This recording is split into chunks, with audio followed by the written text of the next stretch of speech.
Halo semuanya, kembali lagi bersama channel M Storytelling. Kali ini Mimin akan membahas tentang Bolo Beling. Pembahasan kali ini tentang awal mula terjadinya perang di cerita Bolo Beling dan asal-usul kemunculan Shadow Monarch. Oke, tanpa basa-basi lagi, kita mulai videonya. Dahulu kala di dunia lain terdapat Dewa Absolut. Dewa Absolut ini seperti Tuhan di dunia kita. Dia mempunyai kekuatan yang sangat hebat. Saking hebatnya, dia menciptakan terang dan gelap. Terang adalah simbol dari utusan Dewa Absolut atau kita kenal dengan para ruler. Sedangkan gelap itu sendiri adalah Monarch. Monarch ini berjumlah 8 tapi plus 1. Satunya ini yaitu Shadow Monarch. Untuk penjelasan Monarch nanti Mimin bahas di video lain saja ya guys. Oke, mempunyai kekuatan yang dahsyat tidak serta-merta membuat Dewa Absolut itu bahagia. Dia malah merasa kesepian dan kesendirian yang sangat dalam. Akhirnya, untuk menghibur kesepian Dewa Absolut memberikan terang dan gelap itu sebuah tujuan. Tujuan terang adalah untuk menjaga dunia, sedangkan tujuan gelap itu berkebalikan dengan tujuan terang, yaitu untuk menghancurkan dunia. Alhasil, peperangan antara para ruler dan para monarch akhirnya pecah. Dengan adanya peperangan yang berkepanjangan ini, itu membuat Dewa Absolut itu sangat terhibur. Dewa Absolut memutuskan untuk membuat keseimbangan antara terang dan gelap agar mereka terus bertarung tanpa akhir. Namun, si terang yaitu para ruler jenuh dengan peperangan yang tanpa akhir ini. Dia merasa telah berjuang mati-matian menjaga dunia ini dan Dewa Absolut. Di pikiran mereka, kenapa Dewa Absolut ini tidak membantu para ruler untuk membinasakan para monarch? Akhirnya para ruler memberanikan diri bertanya kepada Dewa Absolut. Wahai rajaku, kenapa engkau tidak membantu pelayan-pelayanmu yang setia ini yang berjuang untukmu? Mengapa rajaku berpura-pura tak melihat penderitaan kami? Tidakkah engkau mendengar jeritan-jeritan prajuritmu yang sekarat demi engkau? Tolonglah berikanlah pelayanmu ini kekuatan untuk menghancurkan para monarch. Tapi Dewa Absolut menghiraukan pertanyaan dari para ruler. Akhirnya para ruler mengetahui kalau peperangan ini tidak lain atau tidak bukan hanya untuk menghibur Dewa Absolut saja. Para ruler tahu betul selama ada Dewa Absolut maka perang tidak akan pernah berakhir. Dan para ruler sangatlah putus asa karena itu. Pada akhirnya para ruler memutuskan untuk memberontak kepada Dewa Absolut untuk menyudahi perang yang berkepanjangan ini. Tapi ada salah satu para ruler yang tetap setia kepada Dewa Absolut. Dia ingin menahan kudeta para ruler seorang diri. Namun Dewa Absolut tak ingin para ruler bertarung satu sama lainnya. Akhirnya Dewa Absolut memutuskan untuk mengamankan ruler yang setia ini ke dalam kegelapan. Ketika matanya terbuka dalam ruangan yang sangat gelap, dia menyadari kalau Dewa Absolut telah melindunginya dari kehilangan nyawa. Dalam jurang kegelapan yang abadi ini, malah King of the Dead terbangun dengan kekuatannya. Sayap dari ruler yang setia terbakar habis dan digantikan dengan baju zirah hitam yang penuh dengan kegelapan. Sekarang ruler yang setia ini dikenal dengan nama Shadow Monarch. Shadow Monarch yang melihat Jojo yang gentayangan di kegelapan yang paling gelap, dia berkata, "Bangkitlah." Jojo yang bergentayangan berdiri dan bersumpah setia kepada Raja Kematian yaitu Shadow Monarch. Dengan gagah berani, Shadow Monarch memimpin pasukan barunya untuk melindungi Dewa Absolut sekali lagi.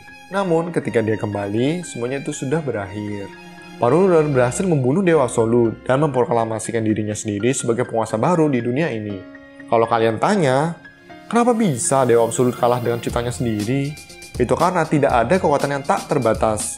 Setiap kekuatan memiliki akhirnya sendiri. Kata-kata ini berasal dari komik Solo Leveling loh ya guys, bukan kata-kata Mimin loh. Oke, kita sambung lagi. Para ruler mulai memburu kembali para monarch dengan sisa-sisa kekuatan dari Dewa Absolut. Perburuan mereka pun membuahkan hasil. Salah satu monarch yaitu monarch raksasa Legaia berhasil ditangkap. Dan keseimbangan antara terang dan gelap pun runtuh. Para monarch yang tersisa mulai menyadari bahwa situasinya mulai memihak kepada para ruler. Saat para monarch mulai merasa galau, tiba-tiba datanglah Shadow Monarch untuk menawarkan aliansi. Akhirnya aliansi pun terbentuk. Peperangan antara 7 ruler dan 8 monarch dilanjutkan kembali. Namun semakin lama peperangan, pasukan Shadow Monarch itu semakin banyak. Sepertinya waktu memihak kepada Shadow Monarch. Situasi ini membuat para ruler semakin ketakutan. Tapi tidak hanya para ruler saja yang ketakutan. Beberapa monarch pun juga merasakan hal yang sama dengan para ruler. Akibat ketakutan yang menjadi-jadi, yang seharusnya Shadow Monarch itu bisa menang melawan para ruler, malah harus kalah akibat pengkhianatan dari Monarch Beast dan Monarch Baran. Shadow Monarch terpaksa harus menghadapi dua kubu yang menyerangnya dari segala sisi. Tapi karena Shadow Monarch itu sangatlah kuat, dia dapat bertahan, malahan dapat memukul mundur Monarch Beast dan Monarch Baran. Monarch Beast berhasil kabur dari Shadow Monarch, namun tidak dengan Monarch Baran. Monarch Baran dieksekusi di tempat oleh Shadow Monarch. Setelah kejadian itu, Shadow Monarch sudah kehabisan tenaga. 4 ruler terkuat datang menghampiri Shadow Monarch yang sudah kehabisan tenaganya. Shido Monad sudah pasrah dengan apa yang akan terjadi. Dia melemparkan pedangnya ke tanah sebagai simbol dia sudah menyerah. Tapi tak disangka-sangka para lurer itu malah berlutut di hadapan Shido Monad. Shido Monad tertegun dengan apa yang terjadi. Dengan penuh kemarahan, Shido Monad berteriak, "Habisilah aku, kalian para pemberontak!" Para lurer yang mendengarkan kemarahan Shido Monad hanya bisa menundukkan kepalanya dan meminta maaf. Shido Monad yang terlanjur membenci para lurer tak terima permintaan para lurer. Dia langsung mencekram leher lurer itu. Namun tak ada satupun para lurer yang menghentikan perbuatan Shido Monad. Itu seakan-akan mereka layak menerima semuanya. Para lurer hanya menjelaskan alasan kenapa dia harus membunuh Dewa Absolut. Setelah mendengarkan alasan para lurer, Shido Monad dapat memahami kenapa para lurer melakukan hal tersebut. Sekarang, Shido Monad sudah tak ada niatan bertarung kembali. Lalu dia menghilang. Pemenang dari peperangan ini adalah para lurers. Namun para lurer tak dapat merayakan kemenangan ini. Mereka masih harus menangkap para monad yang kabur. Selama para monad berkeliaran, alam semesta ini masihlah belum aman. Ternyata benar, para monad lompat dari dunia lain ke dunia lain untuk menghindari pengejaran para lurers. Suatu ketika, para monad sampai di bumi yang penuh dengan hiburan mereka. Akhirnya para monad menetap di sana untuk membangun ulang pasukan mereka melawan para lurer. Tapi ada satu kendala yang serius yang dialami para monad untuk bisa tinggal di bumi. Kendala itu adalah para monad harus mencari wadah manusia untuk dapat tinggal di bumi. Karena kekuatan monad itu terlalu besar sehingga bumi yang terlalu lemah menolak keberadaan monad. Para lurer yang mengetahui keberadaan para monad di bumi langsung menyerang ke bumi. Karena bumi terlalu lemah, siapapun yang menang di antara mereka, bumi tetap akan hancur. Para lurer yang menyadari bumi mulai hancur, mereka memutuskan untuk menggunakan alat yang super OP sekali milik Dewa Absolut. Alat ini dapat memundurkan waktu sampai 10 tahun ke belakang. Namun, para lurer dan para monad yang mempunyai kekuatan yang sangat dahsyat tetap masih memiliki ingatan sebelum waktu dimundurkan. Jadi, para lurer dapat mengevaluasi setiap tindakan yang diambil sebelumnya, sedangkan para monad sendiri menyempurnakan rencana mereka. Alasan para lurer melakukan ini semua karena mereka sangatlah menghargai manusia, dan itulah tujuan mereka diciptakan, yaitu membuat dunia aman. Setiap kali berakhir buruk, para lurer pasti akan memakai alat itu kembali. Saking banyaknya dipakai, sampai-sampai alat itu sudah mencapai batasnya. Pada kesempatan terakhir, yaitu yang ke-8, para lurer menjebak para monad di bumi dengan menciptakan gate di bumi agar manusia memiliki kekuatan untuk bisa membantu para lurer untuk menangkap para monad. Tapi rencana ini memiliki konsekuensi yang sangat besar, yaitu hanya manusia tentu saja yang nantinya akan selamat dari perang ini.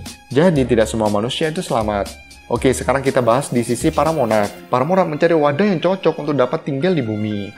Begitupun juga dengan Shido Monad. Meski dia sudah tidak tertarik lagi untuk bertarung, tapi dia masih mencari tempat untuk dirinya sendiri dapat beristirahat dengan tenang. Shido Monad mengira mungkin bumi adalah tempat yang terbaik. Maka disuruhlah prajurit yang terbaik milik Shido Monad untuk mencarikan wadah yang cocok bagi dirinya. Shido Monad menjanjikan kehidupan yang kekal bagi prajurit Meg-nya apabila dia berhasil mewujudkan keinginan Shido Monad. Prajurit Meg ini dapat membuat sebuah sistem yang dapat membuat tubuh manusia semakin kuat. Akhirnya Meg itu bertemu dengan Sujinwo di chapter 1 di manualnya. Inilah awal mula perang dimulai dan kekuatan Sujinwo berasal. Oke, sampai di sini dulu ya video kali ini. Terima kasih sudah menonton sampai akhir.